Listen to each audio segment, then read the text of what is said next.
Kita diperintahkan untuk menjalankan sunnah Nabi dalam kehidupan kita. Dan orang yang mencintai sunnah Nabi, maka dia cinta kepada Nabi. Dan siapa yang cinta kepada Nabi, dia akan masuk surga bersama Nabi SAW. Man ahya sunnati faqad ahabbani. Siapa yang menghidupkan sunnahku, kata Nabi, berarti dia cinta kepada aku. Wa man ahabbani kana ma'i fil jannah. Dan siapa yang cinta pada aku, dia akan masuk surga bersama aku. Tidak sulit mengamalkan sunnah Nabi, tapi pahalanya besar. Dicintai oleh Allah, dicintai oleh Nabi, dan yang pasti kita akan berjumpa dengan Nabi SAW di akhirat nanti.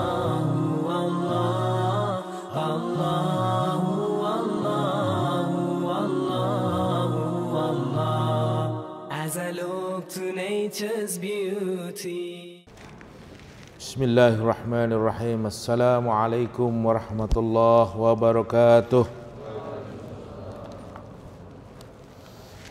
Innal hamdalillah nahmaduhu wa nasta'inuhu wa nastaghfiruh wa na'udzu billahi min shururi anfusina wa min sayyiati a'malina. May yahdihillahu fala mudilla lahu wa may yudlilhu fala hadiya lahu.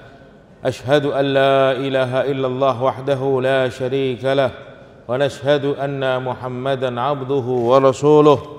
Allahumma salli wa sallim wa barik ala sayyidina Muhammad wa ala alihi wa sahbihi wa baraka wa sallam tasliman kathiran kathira, amma ba'd. Yaqulullahu ta'ala, a'udzu billahi minasy syaithanir rajim, ya ayyuhalladzina amanu taqullaha haqqa tuqatih wa la tamutunna illa wa antum muslimun. Ma'asyiral muslimin wal muslimat rahimakumullah. Bapak-bapak, ibu-ibu, jamaah salat zuhur Masjid Al-Ikhlas Mabes Polri, yang insya Allah kita sama-sama dan senantiasa selalu mengharapkan rahmat dan ridha Allah Subhanahu wa ta'ala. Di bulan Rabiul Awal, di masjid-masjid sedang diadakan peringatan Maulid Nabi Muhammad sallallahu alaihi wasallam. Tidak luput juga di masjid ini insya Allah nanti akan diadakan peringatan Maulid Nabi Muhammad sallallahu alaihi wasallam. Peringatan tersebut menunjukkan bagaimana rasa cinta kita kepada Nabi Muhammad sallallahu alaihi wasallam. Cinta umat kepada nabinya diwujudkan salah satunya dengan peringatan Maulid Nabi Muhammad sallallahu alaihi wasallam.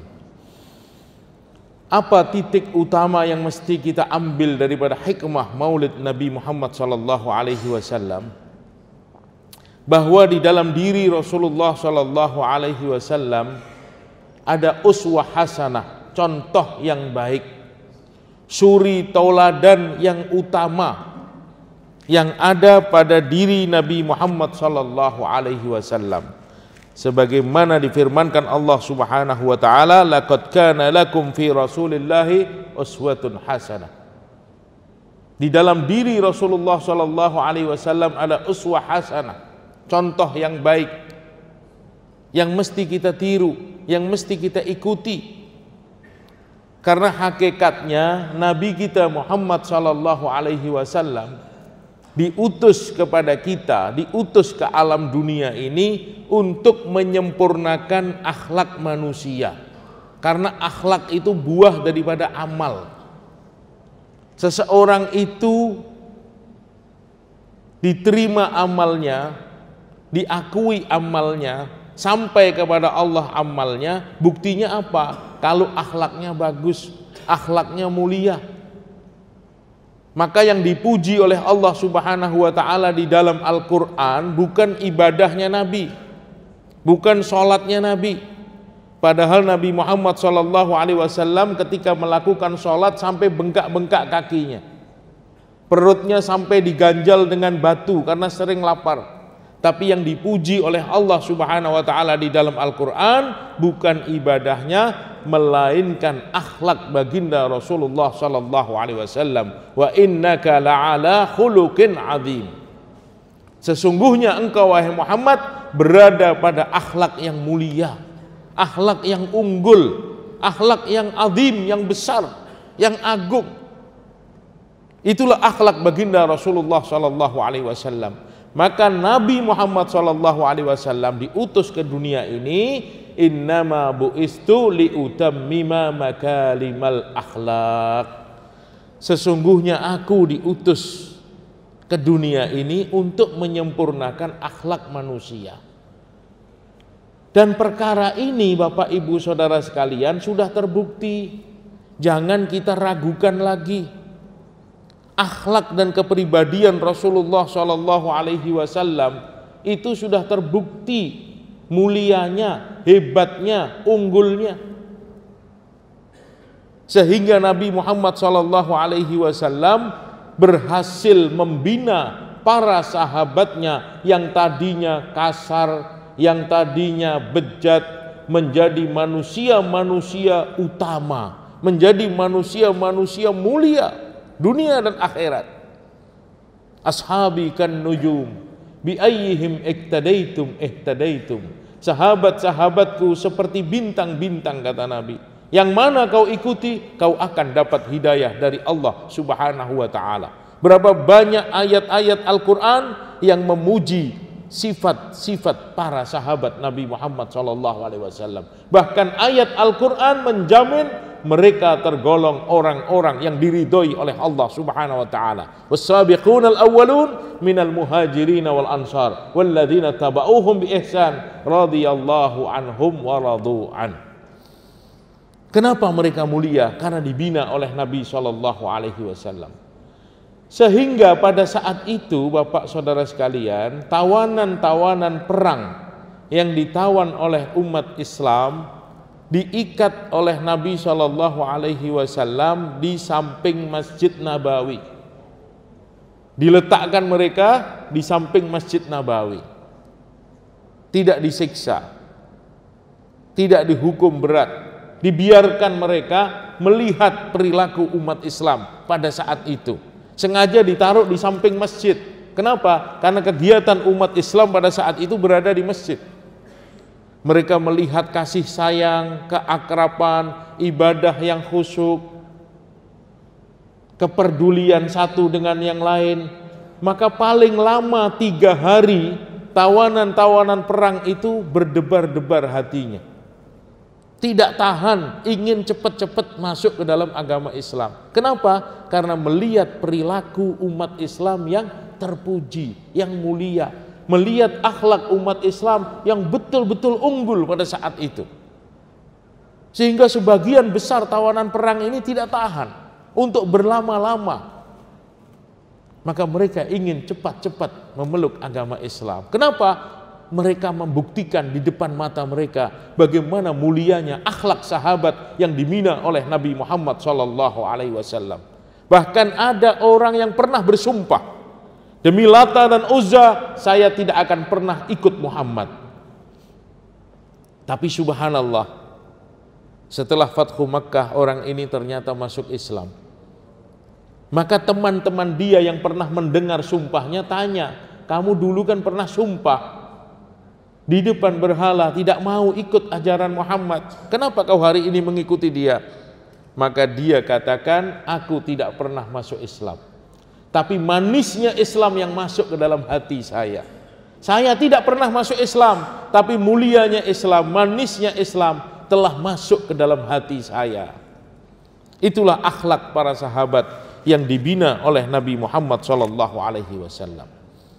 Maka kita sebagai hamba Allah Subhanahu wa taala, sebagai umat Nabi Muhammad SAW, kita ini dianjurkan untuk mencintai akhlak Nabi, meniru akhlak Nabi, sunnah-sunnah baginda SAW. Karena pentingnya kita mengikuti sunnah Nabi, sampai-sampai Allah Subhanahu wa taala menggandengkan, barang siapa yang taat kepada Nabi berarti dia taat kepada Allah. Ayat-ayat Al-Quran demikian bunyinya, ati'ullaha wa ati'ur rasul, taatlah kamu kepada Allah dan taatlah kepada Rasul. Wa may yuti'illaha wa rasulahu, barang siapa yang taat kepada Allah dan Rasulnya. Taat kepada Allah digandengkan dengan taat kepada Rasul. Artinya apa? Ketika seseorang mengatakan ingin taat kepada Allah dan dia tidak taat kepada Rasulullah SAW, maka ketaatan dia kepada Allah akan tertolak. Karena digandengkan ketaatan seseorang kepada Nabi dengan ketaatan kepada Allah Subhanahu wa taala. Bahkan dikatakan qul in kuntum tuhibbunallaha fattabi'uni yuhibbukumullah wa yaghfir lakum dzunubakum. Katakan wahai Muhammad kepada umatmu, andaikan mereka mencintai Allah, ikuti aku. Kalau kamu mencintai Allah, kata Nabi, ikuti aku. Yuhibbukumullah, maka Allah akan cinta kepada kamu. Wa yaghfir lakum dzunubakum, dan Allah akan ampunkan dosa-dosa kamu. Subhanallah. Keikutsertaan kita dalam menjalankan sunnah Nabi Muhammad SAW akan mendapatkan dua hasil yang besar. Yang pertama, yuhibbukumullah, Allah akan cinta kepada kamu, wa yaghfir lakum dzunubakum, dan Allah akan ampunkan dosa-dosa kamu. Kita dicintai oleh Allah, dosa kita diampunkan oleh Allah Subhanahu wa taala. Begitu besarnya keutamaan bagaimana kita mencintai Allah Subhanahu wa taala dengan menjalankan sunnah Nabi Muhammad sallallahu alaihi wasallam. Man ata'ani faqad ata Allah. Siapa yang taat kepada aku, berarti dia taat kepada Allah Subhanahu wa taala. Maka di dalam hadis Nabi sallallahu alaihi wasallam banyak perintah-perintah Nabi kepada kita sebagai umatnya supaya kita ini berpegang teguh kepada sunnah. Alaikum bi sunnati wa sunnatul khulafa'ur rasyidin al-mahdiyyin. Hendaklah engkau amalkan sunnahku, kata Nabi, dan sunnahnya khulafa'ur rasyidin, yaitu 4 khalifah, Sayyidina Abu Bakar, Sayyidina Umar, Sayyidina Utsman, Sayyidina Ali, al-mahdiyyin, yang mana mereka telah mendapat hidayah daripada Allah Subhanahu wa taala. Kita diperintahkan untuk menjalankan sunnah Nabi dalam kehidupan kita. Dan orang yang mencintai sunnah Nabi, maka dia cinta kepada Nabi. Dan siapa yang cinta kepada Nabi, dia akan masuk surga bersama Nabi SAW. Man ahya sunnati faqad ahabbani. Siapa yang menghidupkan sunnahku, kata Nabi, berarti dia cinta kepada aku. Wa man ahabbani kana ma'i fil jannah. Dan siapa yang cinta pada aku, dia akan masuk surga bersama aku. Tidak sulit mengamalkan sunnah Nabi, tapi pahalanya besar. Dicintai oleh Allah, dicintai oleh Nabi, dan yang pasti kita akan berjumpa dengan Nabi SAW di akhirat nanti.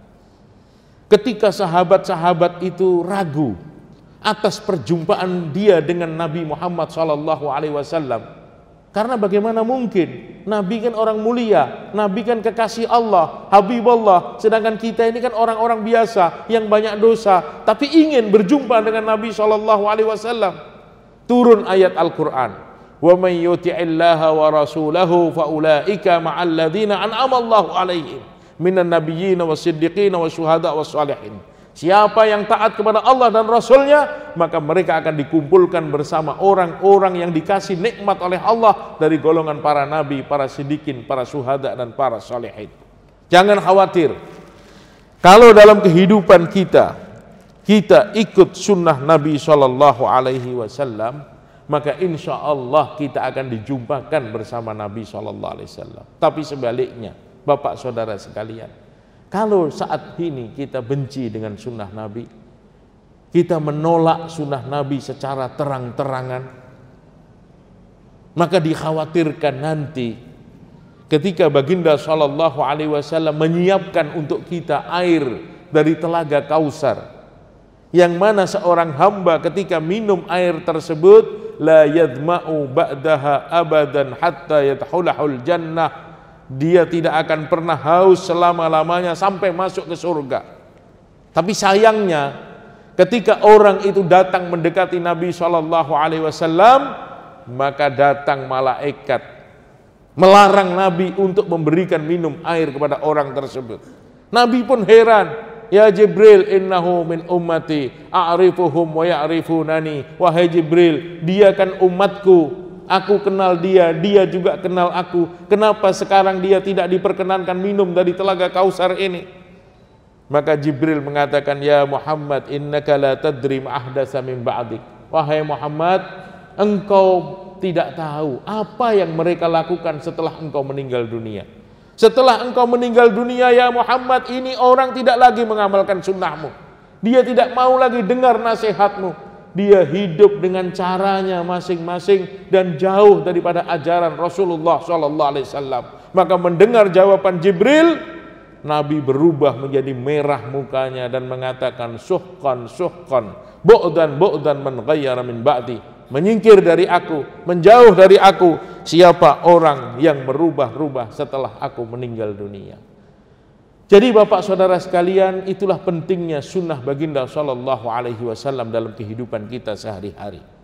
Para sahabat Nabi Muhammad sallallahu alaihi wasallam, kenapa mereka berjaya?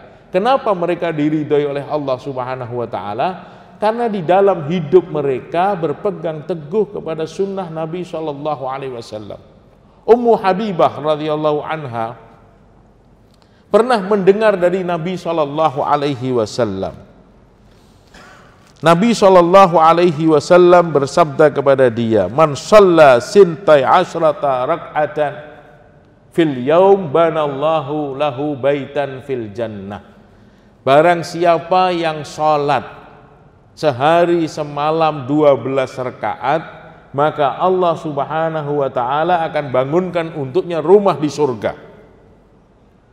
Apa itu 12 rakaat?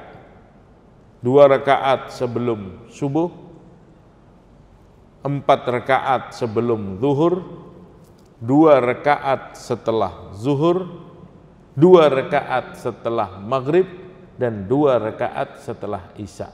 Man shalla sintai asyrata rak'atan fil yaum banallahu lahu baitan fil jannah.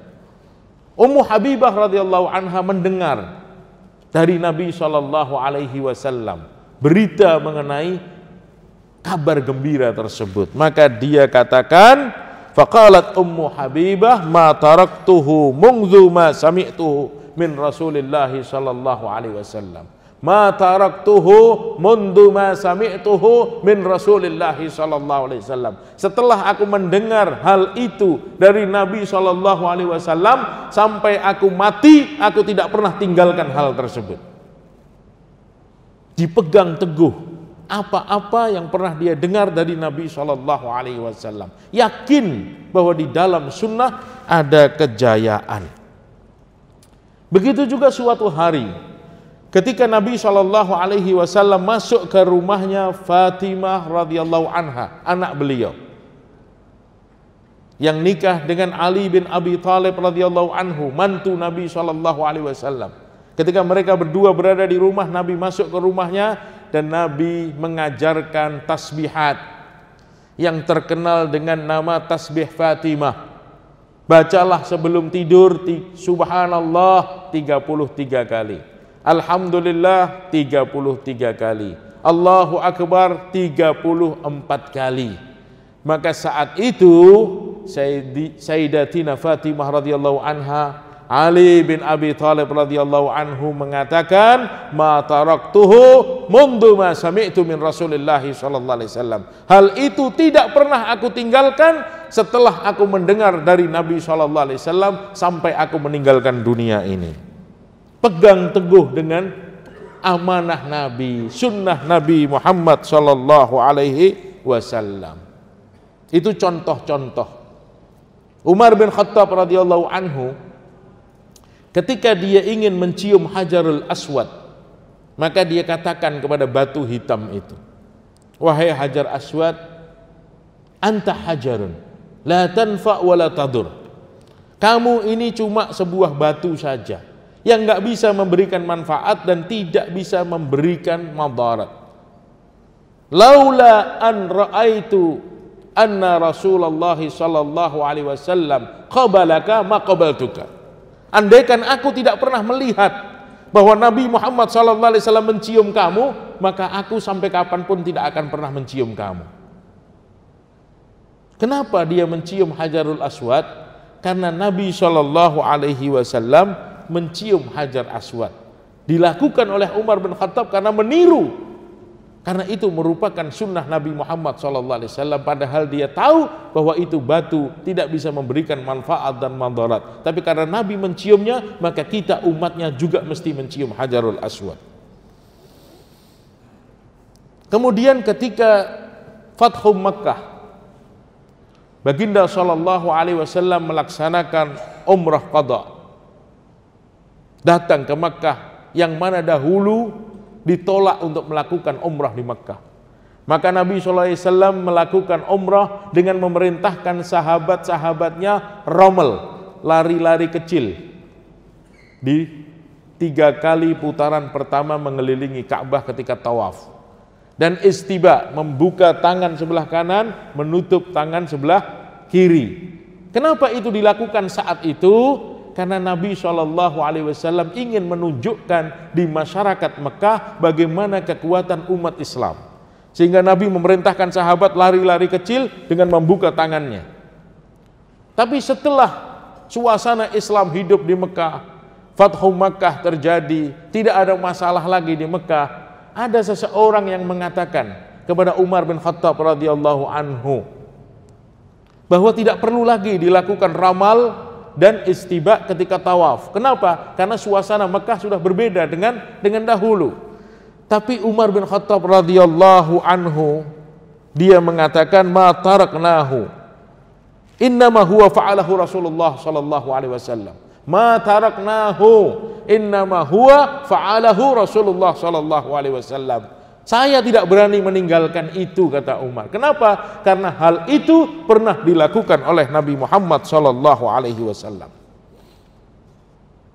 Ibnu Umar radhiyallahu anhu, saat itu dia masih kecil. Setelah berapa tahun kemudian wafat Nabi Muhammad sallallahu alaihi wasallam, dia sudah menjadi besar. Maka ketika dia ingin pergi dari Madinah menuju ke Mekah atau dari Mekah menuju ke Madinah, dia tanya dengan sahabat-sahabat yang lebih tua dari dia umurnya, yang pernah tahu mana jalan yang dilalui oleh Nabi SAW saat Nabi pergi dari Madinah ke Mekah atau dari Mekah ke Madinah, dan pohon mana yang disinggahi oleh Nabi, diduduki oleh Nabi. Maka dia berusaha untuk jalan di jalan tersebut dan duduk di bawah pohon tersebut. 3 orang datang kepada istri Nabi Muhammad SAW, tanya mengenai bagaimana ibadah Nabi Muhammad SAW, bagaimana sholatnya, bagaimana puasanya, bagaimana tidurnya. Maka diceritakan oleh istri Nabi, sholat Nabi seperti ini, makan Nabi seperti ini, tidur Nabi seperti ini. Karena Nabi juga manusia, sholat juga, tidur juga, nikah juga, makan juga, kadang-kadang puasa juga. Maka 3 orang ini mengatakan, itu kan Nabi. Qad ghafarallahu dhunubahu ma taqaddama wa ma ta'akhkhar. Nabi itu sudah diampuni dosanya yang telah lalu dan yang akan datang. Lah kita ini siapa? Kalau gitu kita harus puasa terus. Innama nahnu nasum wala nuftir. Kita akan puasa dan tidak akan berbuka. Wa nusalli wala nargud. Kita akan sholat dan kita tidak akan tidur. Wala natazawwajun nisa. Dan kita tidak akan menikah dengan wanita. Maka berita ini didengar oleh Nabi SAW. Nabi marah. Kenapa? Karena salah. Walaupun hebat amalan kamu, tapi kalau nggak ikut sunnah Nabi SAW, ya nggak diterima sama Allah Subhanahu Wa Taala. Innama ana atqakum wa ahsyakum billah. Kata Nabi, aku ini orang yang paling bertakwa di antara kamu. Aku ini orang yang paling takut kepada Allah di antara kamu. Wa innama ana usalli wa argud. Aku sholat, aku tidur juga. Wa asumu wa aftir, aku puasa dan aku berbuka, bukan terus berpuasa. Wa atazawwajun nisa, dan aku juga menikah dengan wanita. Jadi yang namanya sunnah Nabi SAW, ikut apa yang dilakukan oleh Nabi SAW, bukan semau kita. Walaupun kita semangat mengamalkan ibadah, tidak boleh kalau tidak diajarkan oleh Nabi SAW, maka dikatakan an-nikahu sunnati wa man raghiba an sunnati falaysa minni. Nikah itu sunnahku, kata Nabi, dan siapa orang yang nggak mau menikah, tidak suka menikah, menolak pernikahan, itu bukan dari golonganku. Itulah pentingnya kita memahami sunnah baginda Muhammad SAW. Abdullah bin Umar radhiyallahu anhu, biasanya dia mengerjakan sholat jenazah ketika ada mayat yang meninggal dunia. Man shalla janazatin falahu qiratun. Siapa yang mengerjakan sholat jenazah, maka dia mendapatkan pahala 1 qirat. Wa man yattabi'uhu hatta yudfin falahu qiratan. Tapi siapa yang mengikuti jenazah, mengantar sampai ke kuburnya, dia dapat 2 qirat. Biasanya Abdullah bin Umar radhiyallahu anhu hanya mengerjakan sholat jenazah saja, tidak mengantar ke kubur. Kenapa? Karena dia lupa dengan lanjutan hadis tersebut. Maka dia datang kepada istri Nabi Muhammad SAW, tanya, dan dibenarkan oleh istri Nabi bahwa siapa yang terus mengikuti jenazah ke kubur, dia akan mendapatkan 2 qirat. Maka saat itu sedih. Abdullah bin Umar merasa sedih. Kenapa? Faqala kam bayya'na min qararid. Dia sedih karena telah banyak pahala-pahala yang terlepas, yang tidak sempat dia amalkan saat itu. Begitu cintanya sahabat Nabi, tidak mau terluput apa-apa yang dinyatakan sunnah Rasulullah SAW. Ada seseorang yang makan di depan Nabi SAW menggunakan tangan kiri. Maka Nabi SAW katakan kepada orang itu, kul biyaminik, makan kamu dengan tangan kananmu. Maka orang itu dengan sombong menantang Nabi SAW. Dia mengatakan, la astati, saya nggak bisa. Maka Nabi SAW seorang manusia biasa. Nabi SAW katakan, mastata'ta, kalau kamu sombong dan mengatakan tidak bisa, padahal sebetulnya bisa. Dia punya tangan kanan dan tangannya bisa bergerak, tapi dengan sombongnya dia mengatakan di depan Nabi SAW, mastata'tu, saya nggak bisa. Maka Nabi jawab, mastata'ta, bisa jadi Allah berikan kenyataan atas ucapan kamu. Maka benar, saat itu juga tangannya langsung lumpuh dan dia tidak bisa menggunakan tangan kanannya. Kenapa sampai terjadi seperti ini? Jangan sampai kita sombong dengan melawan sunnah Nabi Muhammad SAW. Nabi kan katakan, kul biyaminika wa kul mimma yalika, makanlah kamu dengan tangan kanan kamu dan makanlah yang terdekat dengan kamu. Insya Allah apa-apa yang diajarkan oleh Nabi SAW itu merupakan obat kebaikan untuk kita di dunia dan di akhirat. Sekarang kesimpulannya, khulasatul kalam, conclusion, kesimpulan daripada materi siang hari ini, bahwa sunnah Nabi Muhammad SAW ini bukan pilihan untuk kita. Bukan seperti yang dikatakan orang, oh itu kan sunnah, dikerjakan dapat pahala, ditinggalkan nggak apa-apa. Bukan seperti itu. Kalau kita ini biasa meninggalkan sunnah Nabi, kita tidak akan ketemu jalannya, nggak akan ketemu dengan Nabi, nggak akan dicintai oleh Allah, kan rugi. Sedangkan hidup kita di dunia sebentar, hidup yang sebenarnya kekal abadi selama-lamanya di akhirat nanti. Lah kalau nggak ketemu sama Nabi, nggak dicintai oleh Allah, kemana arah kita? Ihdinas siratal mustaqim, tunjukilah jalan yang benar ya Allah, jalan yang lurus. Siratal ladzina an'amta alaihim, jalannya orang-orang yang Kau beri nikmat ya Allah, di antaranya para nabi. Ghairil maghdubi alaihim waladhdallin, bukan jalannya orang yang Engkau murkai dan yang tersesat.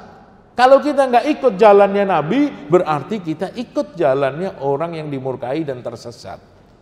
Maka sunnah Nabi SAW ini bukan ikhtiar, bukan pilihan. Maka Nabi SAW bersabda, man sarrahu ayyalqallahu ghadan musliman yaumal qiyamah falyuhafid ala haula'is salawat haitsu yunada bihinna. Barang siapa yang ingin berjumpa dengan Allah dalam keadaan selamat di hari kiamat nanti, hendaklah dia menjaga salat 5 waktu di mana azan dikumandangkan. Fa innallaha ta'ala qad syara'a li nabiyyikum sunanil huda. Karena Allah Subhanahu wa taala telah mensyariatkan kepada nabi kalian sunanul huda. Wa innahunna min sunanil huda. Dan salat berjamaah di masjid merupakan sunanul huda.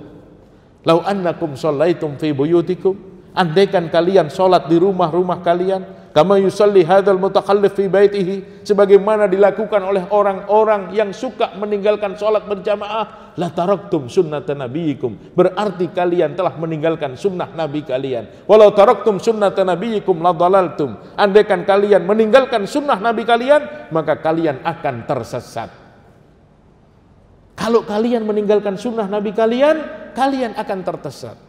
Taraktu fikum amraini ma in tamassaktum bihima lan tadillu abada. Aku tinggalkan untuk umatku 2 perkara. Kalau kamu pegang teguh, kamu tidak akan tersesat dimanapun kau berada. Apa itu? Kitab Allah wa sunnatun Nabi. Kitab Allah dan sunnah Nabi Muhammad sallallahu alaihi wasallam. Maka li mu'minin wala mu'minatin idza qadallahu wa rasuluhu amran ay yakuna khiyaratan fi amrihi. Tidak pantas bagi orang mukmin laki-laki, tidak pantas bagi orang mukmin wanita ketika Allah perintahkan kepada dia untuk melakukan sesuatu, kok dia mencari alasan untuk menolak perintah tersebut. Tidak pantas.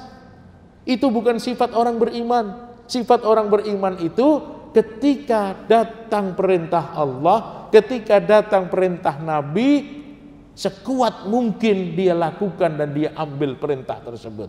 Wa ma atakumur rasul fakhuduhu wa ma nahakum anhu fantahu. Apa-apa yang datang dari Rasul, ambil itu, dan apa yang dilarang oleh Rasul, tinggalkan itu. Inilah tanda sifat orang yang cinta kepada Rasulullah sallallahu alaihi wasallam. Jazakumullah khairan katsira. Subhanakallahumma wa bihamdika asyhadu an la ilaha illa anta astaghfiruka wa atubu ilaik. Wassalamualaikum warahmatullahi wabarakatuh. Assalamualaikum. Bersama Saling Sapa TV.